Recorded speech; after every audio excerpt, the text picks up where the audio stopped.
चंद्रकांत देवताले। चंद्रकांत देवताले का जन्म सन 1936 में गांव जोलखेड़ा, जिला बैतूल, मध्य प्रदेश में हुआ। उच्च शिक्षा इंदौर से हुई तथा पीएचडी सागर विश्वविद्यालय सागर से। साठोत्तरी हिंदी कविता के प्रमुख हस्ताक्षर देवताले की उच्च शिक्षा में अध्यापन कार्य से संबंध रहे हैं।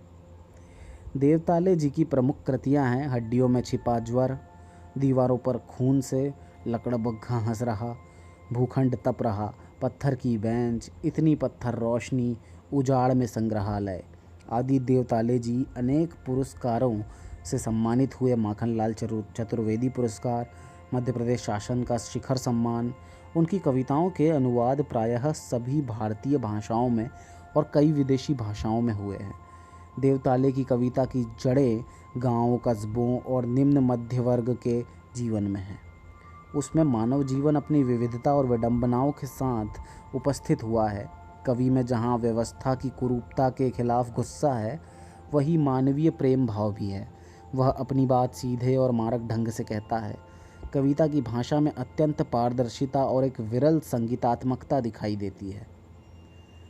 संकुलित कविता में कवि सभ्यता के विकास की खतरनाक दिशा की ओर इशारा करते हुए कहना चाहता है कि जीवन विरोधी ताकतें चारों तरफ फैलती जा रही हैं। जीवन के दुख दर्द के बीच जीती माँ अपशकुन के रूप में जिस भय की चर्चा करती है, अब वह सिर्फ दक्षिण दिशा में ही नहीं है, सर्वव्यापक है। सभी तरफ फैलते विध्वंस, हिंसा और मृत्यु के चिन्हों की ओर इंगित करके कवि इस चुनौती के सामने खड़ा होने का मौन आह्वान करता है। यमराज की दिशा।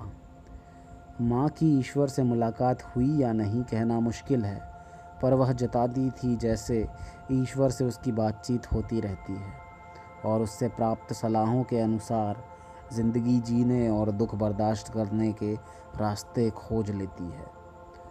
माँ ने एक बार मुझसे कहा था, दक्षिण की ओर पैर करके मत सोना, वह मृत्यु की दिशा है और यमराज को क्रुद्ध करना बुद्धिमानी की बात नहीं।